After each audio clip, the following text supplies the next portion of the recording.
अगर मैं एक कॉइन हवा में उछालूं तो क्या आएगा बच्चों?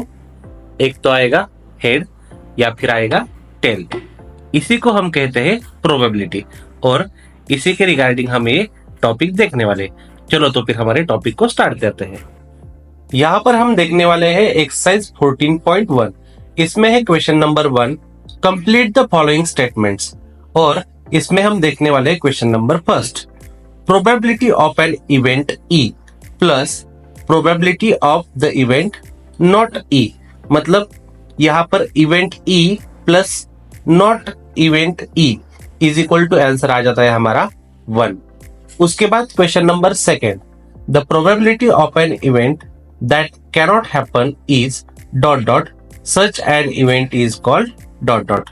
अभी देखो यहाँ पर बोला गया है कि एक इवेंट है वो होने ही नहीं वाला है। अगर इवेंट होगा ही नहीं तो आंसर क्या आ जाएगा हमारा 0, और इवेंट हुआ ही नहीं इसलिए हम उसको क्या बोलेंगे? Impossible event.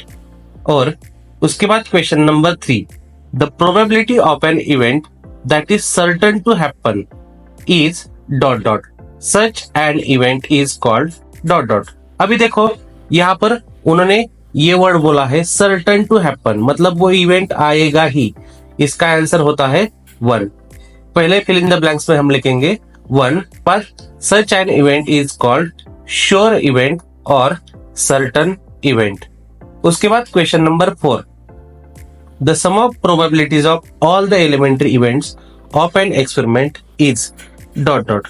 अभी देखो यहाँ पर उन्होंने बोला है कि सभी प्रोबेबिलिटीज का सम कितना आएगा? वो आएगा 1।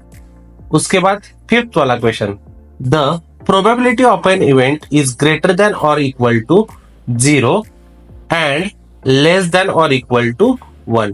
मतलब प्रोबेबिलिटी जो इवेंट की होती है वो 0 से लेके 1 तक ही आती है। यहाँ पर क्वेश्चन नंबर 2 है, which of the following experiments have equally likely outcomes and explain. मतलब यहाँ पर हमें कौन से एक्सपेरिमेंट में इक्वली लाइकली आउटकम मिलेंगे और उसे हमें एक्सप्लेन करना है। पहली चीज देखो, इक्वली लाइकली आउटकम्स किसके बोलते हैं? यहाँ पर देखो मैंने एक कॉइन ऊपर फेंका तो फिर मुझे एक आउटकम मिलेगा, एक तो हेड आ जाएगा या फिर टेल आ जाएगा। तीसरा कोई भी उसमें से आउटकम नहीं निकलेगा। इसको हम क्या बोलेंगे?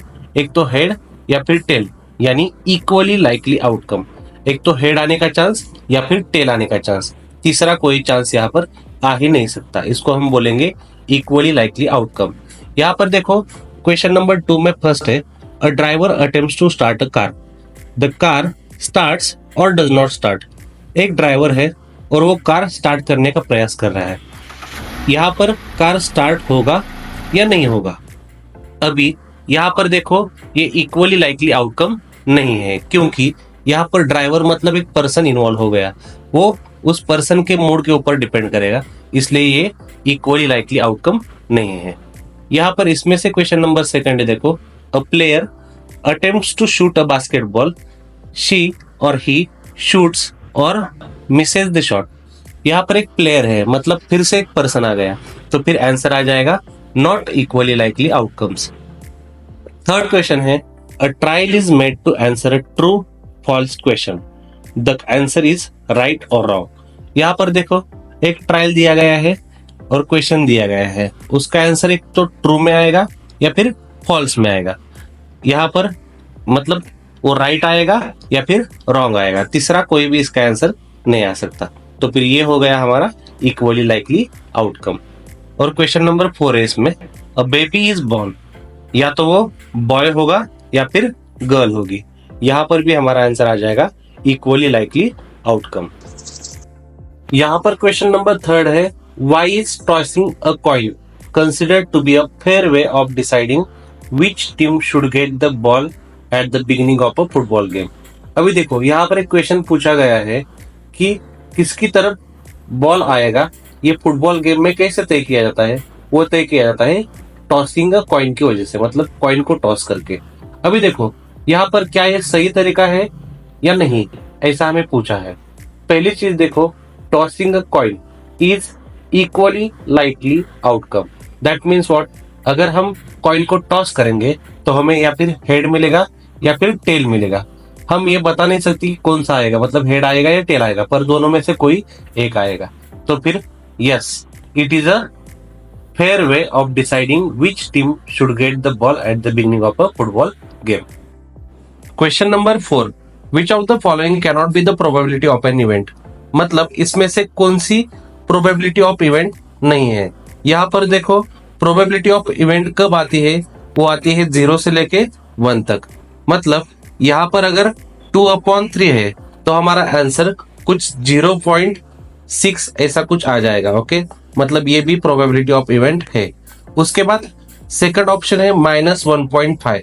यहाँ पर एक चीज बताता हूँ आपको कि प्रोबेबिलिटी ऑफ इवेंट कभी भी नेगेटिव नहीं होता, तो फिर option number B is correct.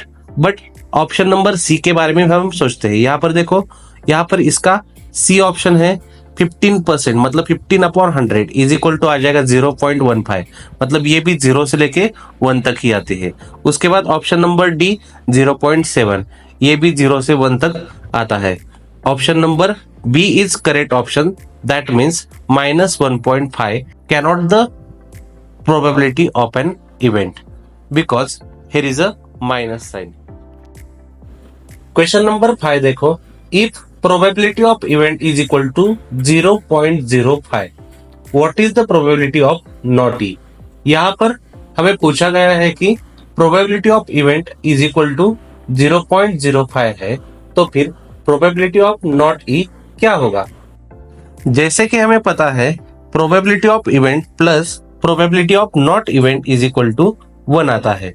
therefore हम क्या करेंगे, probability of event की जगह पर 0.05 लिख देंगे, plus probability of not event जैसा है वैसा लिखेंगे और इज इक्वल टू 1 जैसा है वैसा लिखेंगे। उसके बाद probability of not event is equal to 1 और यहाँ पर 0.05 को राइट साइड में शिफ्ट करेंगे, उसका साइन हो जाएगा -0.05। उसको 1 में से माइनस कर देंगे तो फिर हमारा आंसर आ जाएगा 0.95, यानी 10 probability of not E is equal to आ जाएगा 0.95। क्वेश्चन नंबर 6 है, a bag contains lemon flavoured candies only.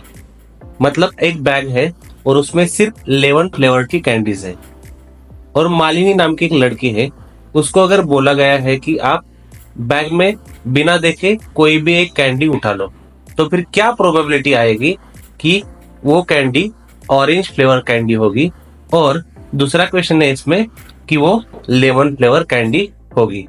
चलो तो फिर देखते हैं। जैसे कि हमें पता है कि यहाँ पर बैग में सिर्फ लेमन फ्लेवर की कैंडीज है, तो फिर यहाँ पर ऑरेंज फ्लेवर की कैंडी आने का मतलब ही नहीं होता।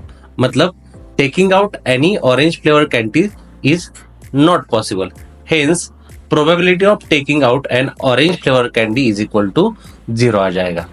अभी लेमन फ्लेवर कैंडी की प्रोबेबिलिटी क्या आएगी, तो फिर देखो the probability of taking out a lemon flavour candy is equal to 1 आ जाएगा, क्योंकि यहाँ पर सभी के सभी लेमन फ्लेवर कैंडी ही उसमें है। क्वेश्चन नंबर 7 है, it is given that in a group of 3 students the probability of 2 students not having the same birthday is 0.992। What is the probability that the 2 students have the same birthday. Question बहुत ही interesting है। क्या दिया गया है, इसमें 3 student का group है, उसमें से 2 स्टूडेंट का बर्थडे ना आने की प्रोबेबिलिटी 0.992 है, तो फिर 2 स्टूडेंट के बर्थडे सेम आने की प्रोबेबिलिटी क्या होगी। हमें ये पता है कि probability of event plus probability of not event is equal to 1 आता है। इसी के रिगार्डिंग हम इसको सॉल्व करेंगे। इसमें probability of not event is equal to 0.992 है, हमें निकालना है प्रोबेबिलिटी ऑफ इवेंट, तो फिर हम इसमें वैल्यू पुट अप कर देंगे। क्या आ जाएगा, प्रोबेबिलिटी ऑफ इवेंट प्लस 0.992, क्योंकि वो प्रोबेबिलिटी ऑफ नॉट इवेंट है, और इज इक्वल टू 1 आ जाएगा।